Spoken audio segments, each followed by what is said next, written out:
God in the Dock by C.S. Lewis. The Trouble with X, 1948. I suppose I may assume that 7 out of 10 of those who read these lines are in some kind of difficulty about some other human being, either at work or at home, either the people who employ you or those whom you employ, either those who share your house or those whose house you share, either your in-laws or parents or children, your wife or your husband are making life harder for you than it need be even in these days. It is to be hoped that we do not often mention these difficulties, especially the domestic ones, to outsiders. But sometimes we do. An outside friend asks us why we are looking so glum, and the truth comes out. On such occasions, the outside friend usually says, "But why don't you tell them? Why don't you go to your wife, or husband, or father, or daughter, or boss, or landlady, or lodger, and have it all out?" People are usually reasonable. All you've got to do is to make them see things in the right light. Explain it to them in a reasonable, quiet, friendly way. And we, whatever we say outwardly, think sadly to ourselves, "He doesn't know X like we do." We know how utterly hopeless it is to make X see reason. Either we've tried it over and over again, tried it till we are sick of trying it, or else we've never tried it because we saw from the beginning how useless it would be. We know that if we attempt to have it all out with X, there will either be a scene or else X will stare at us in blank amazement and say, "I don't know what on earth you're talking about." Or else, which is perhaps worst of all, X will quite agree with us and promise to turn over a new leaf and put everything on a new footing. And then, 24 hours later, will be exactly the same as X has always been. You know, in fact, that any attempt to talk things over with X will shipwreck on the old fatal flaw in X's character. And you see, looking back, how all the plans you have ever made always have shipwrecked on that fatal flaw, on X's incurable jealousy, or laziness, or touchiness, or muddle-headedness, or bossiness, or ill temper, or changeableness.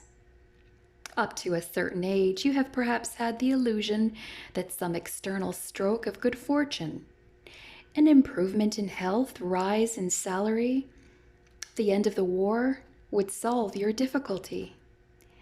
But you know better now. The war is over, and you realize that even if the other things happened, X would still be X, and you would still be up against the same old problem. Even if you became a millionaire, your husband would still be a bully, or your wife would still nag you, or your son would still drink, or you'd still have to have your mother-in-law to live with you.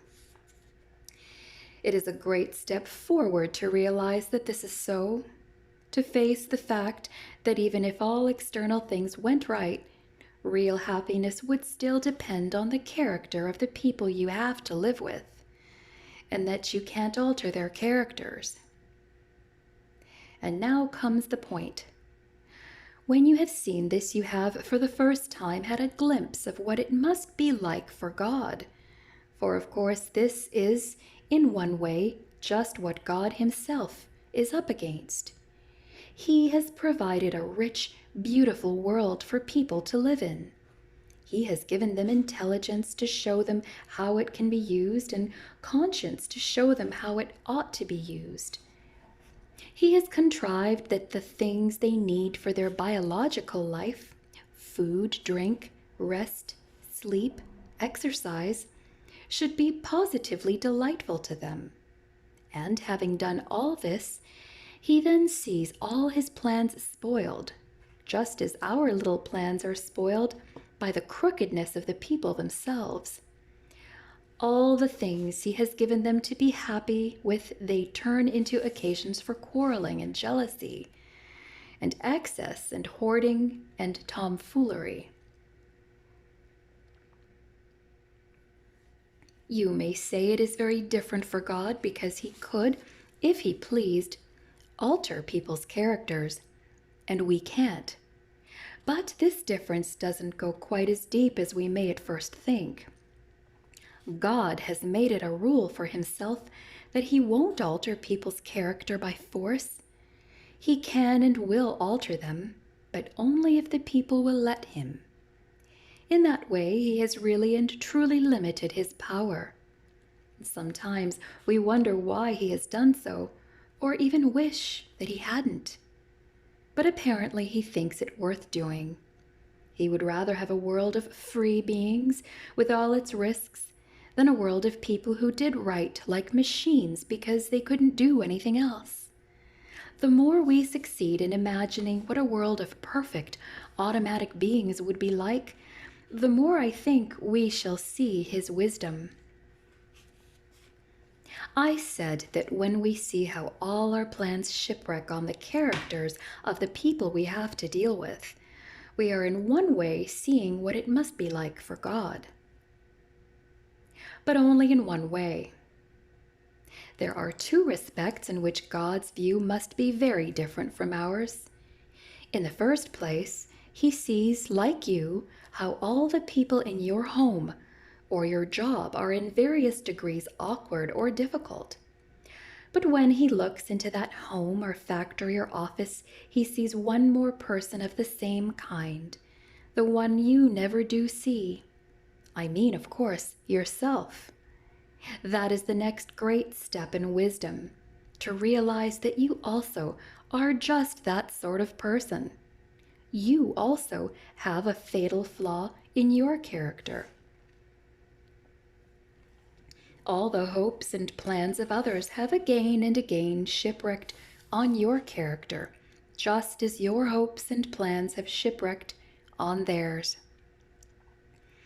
It is no good passing this over with some vague general admission such as, "Of course, I know I have my faults." It is important to realize that there is some really fatal flaw in you, something which gives the others just that same feeling of despair which their flaws give you. And it is almost certainly something you don't know about, like what the advertisements call halitosis, which everyone notices except the person who has it. But why, you ask, don't the others tell me? Believe me, they have tried to tell you over and over again, and you just couldn't take it. Perhaps a good deal of what you call their nagging or bad temper or queerness are just their attempts to make you see the truth. And even the faults you do know, you don't know fully. You say, "I admit I lost my temper last night," but the others know that you're always doing it, that you are a bad-tempered person.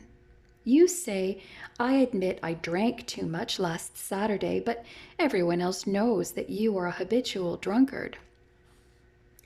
That is one way in which God's view must differ from mine. He sees all the characters. I see all except my own. But the second difference is this: he loves the people in spite of their faults. He goes on loving. He does not let go. Don't say it's all very well for him. He hasn't got to live with them. He has. He is inside them as well as outside them. He is with them far more intimately and closely and incessantly than we can ever be. Every vile thought within their minds and ours, every moment of spite, envy, arrogance, greed, and self-conceit comes right up against his patient and longing love, and grieves his spirit more than it grieves ours. The more we can imitate God in both these respects, the more progress we shall make. We must love X more. and we must learn to see ourselves as a person of exactly the same kind. Some people say it is morbid to be always thinking of one's own faults. That would be all very well if most of us could stop thinking of our own without soon beginning to think about those of other people. For unfortunately, we enjoy thinking about other people's faults, and in the proper sense of the word morbid. That is the most morbid pleasure in the world.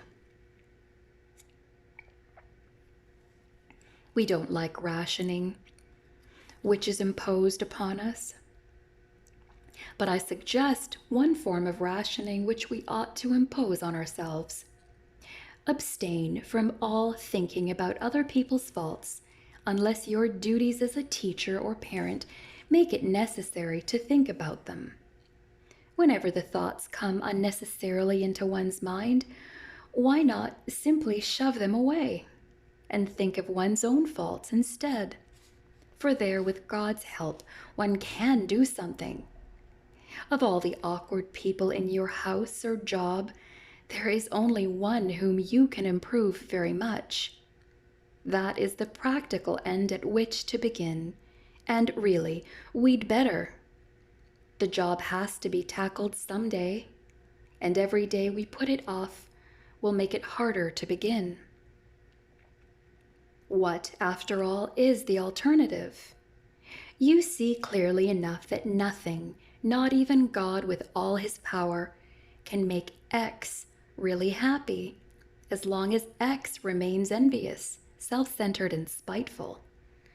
But sure, there is something inside you which, unless it is altered, will put it out of God's power to prevent your being eternally miserable.